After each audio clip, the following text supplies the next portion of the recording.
the largest bank in the country? Which government agency runs the Federal Reserve? You know what? You might be more informed on that than I am. I mean, I've got my opinions and you've got yours. Yeah. My answer to Federal Reserve-related questions is that we need more democracy. We need more oversight. Let's have a conversation about it. Where I get leery is where people say that the answer is to end it. Because ending stuff is, let's repeal stuff. Yeah. It's too simple. Things are more complicated now. Like, really, what would we do? Return that power to Congress? Because I don't have that much faith in Congress anymore. I don't know about you guys, but that might not be a smart move. If we're going to bring democracy to our monetary policy, I'm for it. We should do it. That's a conversation to have. Right. But I think that's the kind of thing that we really need to talk about a lot before we do anything drastic. Because lately, doing drastic things doesn't quite work out. Do you think the policy of just inflating the dollar, right, and spending is a useful policy? Well, the spending issue is kind of a funny one to talk about because there's certain spending that the people who are upset about the spending, they don't mind that, you know? Like $6 billion profitable oil companies, pharmaceutical subsidies, we don't talk about that, but it's like if the money goes to somebody who's hurting, well, now it's a different story. Like, we can't spend money on healthcare, but we can spend the money on the wars. Yeah. To me, it's like you kind of have to stick to the same story. Plus, let's look at it like this. The guys who spent all the money before are now the ones telling other people to pay the bill. So it's like there were no blue dogs complaining about spending when Bush was in charge. There were no Republicans complaining about spending when Bush was in charge. Now that it's a different president, it's like, oh my God. And it's like having a dog that scratches at the door. You know what I mean? Yeah. And then as soon as you go to open the door, you just...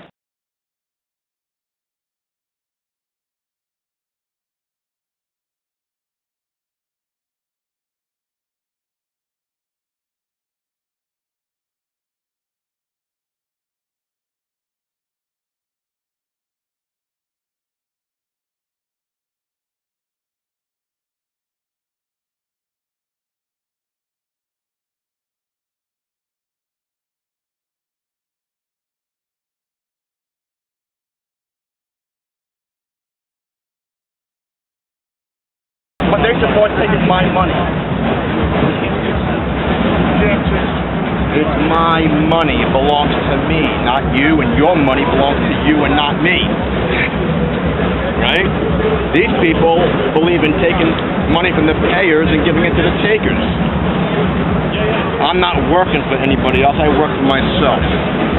You're paying the Social involuntarily out of my paycheck, which won't even be available for the young people of this world. That's a lie. The young people are... No, it's going insolvent in 2017. By 2037, guess what? They're going to run out of Social Security money. Oh, that's funny. Our own government says it's going to happen, but it's not true. Do you believe our thank you? That's socialism. You're a socialist, not me. Social Security is a Ponzi scheme. Let me get this straight. Let me get this straight. Bernie Madoff takes money from people, use it to pay the guy off who gave the money before. Ponzi scheme, 150 years. The government takes my money in today, pays it out to people collecting today. That is a Ponzi scheme. That's not what they're doing. It's a Ponzi scheme. How's it not a Ponzi scheme? There are several really...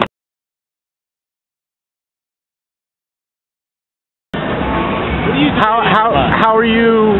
I'm a private sector worker. How are you preparing for?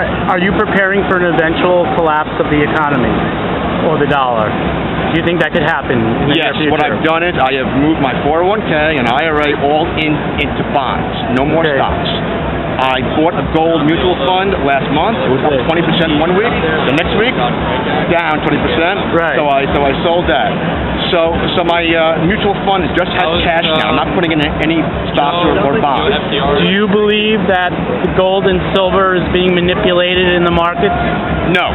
No. I believe the reason why people buy gold is when there's a weak dollar. Right. They use gold and silver as a hedge. The dollar gets stronger, you're going to see gold go all down. Look at the way the last 70 years, the correlation. Weak dollar, gold up. Right. Strong dollar, gold down. So you think the dollar is strong in the future? It has a long future ahead of it? No, I think the dollar is going to be weak for at least the next 5 years. And I really believe that they might replace the dollar currency with gold within 10 years. If China threatens to call back all their bonds, that's about $3 trillion. So you don't think that, what would you recommend for people to protect themselves? I'd say bonds. Bonds. When stocks are weak, bonds are always the safest one. If no one's going to buy stocks, you got to buy bonds. So basically, you'd put your money into the U.S. dollar. Not the U.S. dollar, and equities that are connected to the dollar. Well, no, just those bonds that are guaranteed to go up every year. But what people could do is just save their money, save it in the bank, like me. Thank you. All right, no problem. You're not the majority over here, then. See, I was against the bailouts because I support the free market. That's anti-free market. These people are against it because they're against the free market. When the Tea Party was protesting against bailouts 2 years ago, they were badmouthing the Tea Party, saying, we're against Obama because he's a black guy. I go, really? We were against bailouts when George Bush did it, and we protested him too. So that's all they know how to do the other side. Have you heard of Turd Ferguson? The name rings a bell. Well, it was a character on Saturday Night Live, but now there's a man using that name as his pen name, and he writes a blog called TF Metals Report. Okay. And it talks about how people can protect themselves in the coming collapse, financial disaster. Well, there's always these doomsday people who predict, oh, this is coming.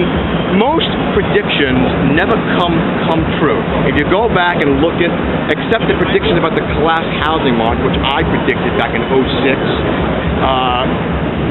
most predictions don't come true. The best thing people can do is just hoard their money, save it in the bank. Of course, if the banks go out of business, you only protect them to $100,000. Why would the banks go out of business? Well, not go out of business, go insolvent. If there's a run on the bank, But if there's a run on the bank, then we're saying that there's a problem with the money that's in there. Well, banks by law have to have a reserve of 3% of all the deposits made. That's because they don't expect everyone to take all their money out. But if like 6% come in and say we want all our money now, it's like, uh-oh. So, all right, one last question. Sure, of course. If you had a vote for another president, would it be George Washington or Vladimir Lenin? George Washington. Or Vladimir Lenin. Vladimir Lenin was a communist. Yeah. George Washington all the way. All right. Okay, thank you. All right.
Attack, social welfare, cutbacks, clans, and cap on the prison caps, pulling caps, Samu Mias, Gonzalo Cortez, and Geronimo Pratt. Beat down, they shot in the back, talking, don't cross my border crap. Now how we act fact ain't merely up to us and daily in God. We trust no one we set for the lust to make young ducks and live. Big up, I'm through who's move on the move, you dig? Revolution.